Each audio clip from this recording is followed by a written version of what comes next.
On se propose maintenant de déterminer que vaut le courant I1 en fonction des paramètres du circuit.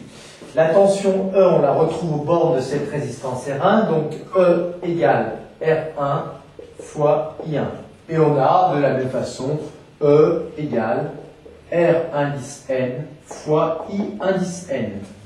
Ensuite, loi des nœuds, I égale I1 plus I2, etc., plus I indice N.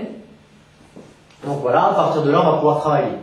Autrement dit, E égale I divisé par 1 sur R1, plus 1 sur R2, etc., plus 1 sur Rn. Qu'est-ce que ça signifie? Eh bien, I1 est égal à E sur R1, on l'a vu. On va remplacer E par son expression. Donc c'est égal à I fois 1 sur R1 divisé par la somme des 1 sur R, autrement dit la somme des conductances, si vous préférez. 1 sur R1, plus etc., 1 sur Rn.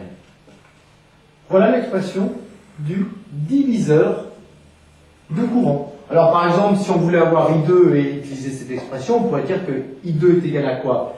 À I fois la conductance correspondant à ce résistor, c'est-à-dire 1 sur R2, divisé par la somme des conductance du circuit. Ouais, attention, c'est I1, ça. Hein.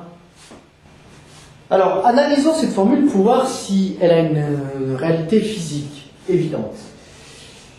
1 sur R1. Si R1 est très très faible, par exemple, un fil, qu'est-ce qui se passe? 1 sur R1 devient très très grand, tend vers l'infini. Bon, à ce moment-là, 1 sur R1, I fois 1 sur R1 sur 1 sur R1, etc. est peu différent de quoi? Eh bien, I fois 1 sur R1. Et cette valeur de 1 sur R1 est bien supérieure à toutes les autres, donc c'est peu différent de I fois 1 sur R1 sur 1 sur R1, c'est-à-dire c'est peu différent de quoi? De I. Autrement dit, tout simplement, si la résistance est très faible ici, tout le courant va venir dans cette branche-là, ce qui paraît complètement logique au niveau électrique, et il n'y aura aucun courant dans les autres résistances. Imaginons maintenant qu'au lieu d'un court-circuit, ce qu'on vient de faire maintenant, on ait une résistance très très importante. Si la résistance est très très importante, si R1 tend vers l'infini, 1 sur R1, eh bien ça tend vers quoi? Ça tend vers 0. Ici, si ça tend vers 0, qu'est-ce que ça veut dire? Eh bien ça veut dire que le courant I1 est égal à I fois quelque chose qui tend vers 0, donc le courant I1, de 0. C'est normal, hein? Et puis là, on a encore la fraction dessous.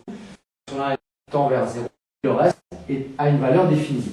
Donc il y a un tend vers 0, qu'est-ce que ça signifie? Eh bien, si la résistance est très très grande ici, il n'y a pratiquement aucun courant qui vient dans cette branche, c'est normal. Donc, pratiquement tout le courant va dans les autres branches.